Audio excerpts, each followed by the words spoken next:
It's not about the specific type of vehicle that you have. There's no specific list of cars or makes or models. New vehicles, used vehicles, leased vehicles, and purchased vehicles, and more can all qualify under the lemon law. In fact, the lemon law can sometimes apply to things other than cars too, such as trucks, boats, motorcycles, small planes, appliances, and some electronics might be considered lemons too. Let us know what you are dealing with in the comments below. However, the majority of cases that we see actually do have to do with defective cars and automobiles. First of all, I want to break down the basics of how the lemon law works. Basically, you got a vehicle that is defective or has problems, but the dealership cannot repair it within a certain number of times or within a certain number of days.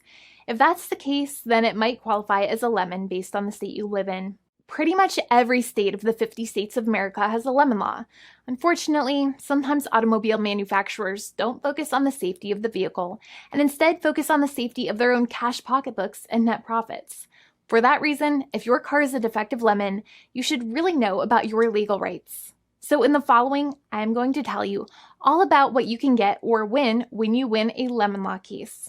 Some automobile manufacturers make a lot of money and are rich, and a lot of people hate the dealerships for taking their money and giving them a hunk of junk, the runaround, and a bunch of lies.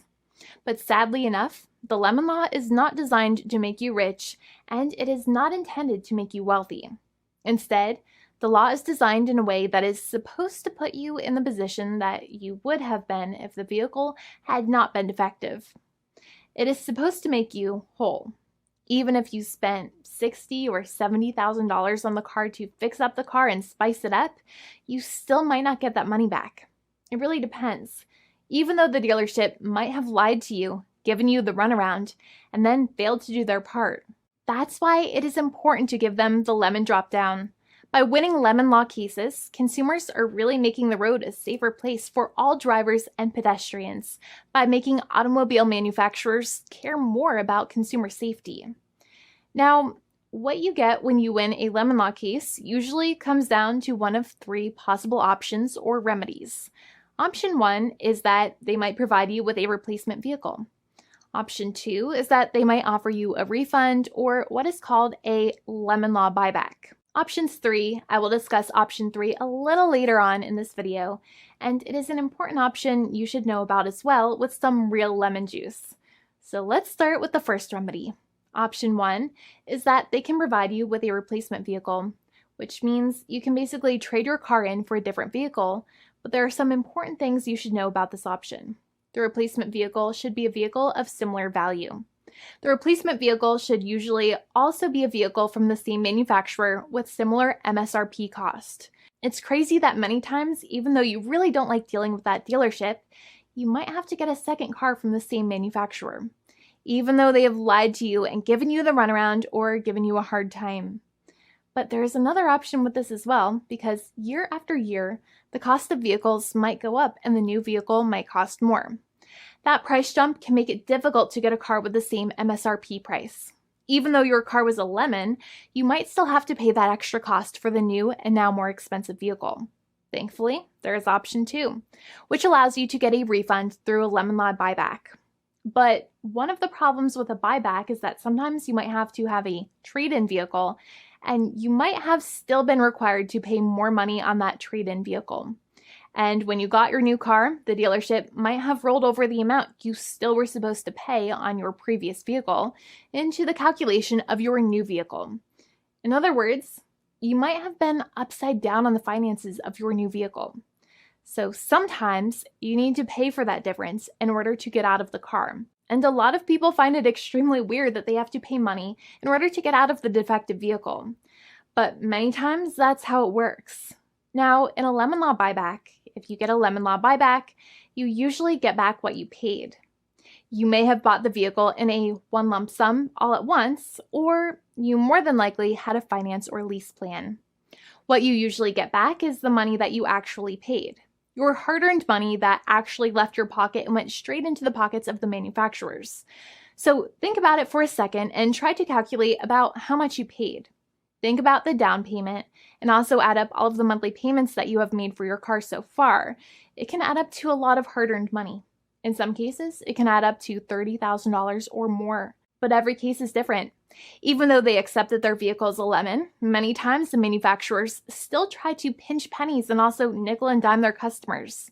So they deduct certain fees during the negotiations, such as an offset for mileage for the portion of time that your vehicle did not have problems. Sometimes it is legal for manufacturers to deduct such things from the settlement you end up getting, but many times they may be doing so incorrectly, or it might be taking away too much of your personal money. Having a powerful negotiator and experienced attorney by your side can be very helpful. In addition, most lawyers do not charge you out of your own pocket for their attorney's fees and court costs. Many attorneys only get paid if they win, and if they don't win, they just don't get paid anything. Lots of attorneys spend their own money on your case, and the attorney might never get the money back. But it may make sense for the lawyer to take that risk if you have a strong case. It reminds me of being a kid and selling lemonade and spending my piggy bank coins and quarters to make the lemonade, even though I was never sure if I would make my money back. But when I made amazing lemonade, everybody would want it. We would all be happier as a result. Option 3 is that sometimes a manufacturer might simply pay you a settlement in what is called a cash and keep procedure. That's when you keep the car, but you get paid some compensation for all of the headaches and defects the vehicle caused. Even if you don't have a clear lemon law case, the manufacturer might still make a good faith offer to settle the matter and get it off of their heads. In many situations, even though the settlement might be less than a full buyback of the vehicle, it might make sense for you to accept that offer depending on your goals. In addition, it's usually required that the problems happened while your car was under warranty or extended warranty. Even if you no longer have warranty, but your problems happened while your vehicle was under warranty, you might still have a case. However, without any warranty, you cannot have a lemon law case in most situations. However, you might still have some legal protections, such as breach of contract, auto fraud, or something else. The founding attorney of the law firm, Jimmy and I, would love to speak to you. The consultation is completely free, and the team of lawyers can speak to you and review any documents you have for the vehicle, such as your vehicle purchase agreement and repair invoices. Call now for a completely complimentary and fully free consultation with an experienced lawyer. It's free to call 1-800-400-5050 day or night, 7 days a week, or visit us at www.californialaw.com. Lawyers are waiting to speak to you and encourage you to call. This video is not legal advice. I am not an attorney. I'm a paid spokesperson. Attorney Jimmy Hanai is a lawyer in the state of California and handles California lemon law cases. There are no guarantees. This legal advertisement is by lawyer Jimmy Hanai of CaliforniaLaw.com.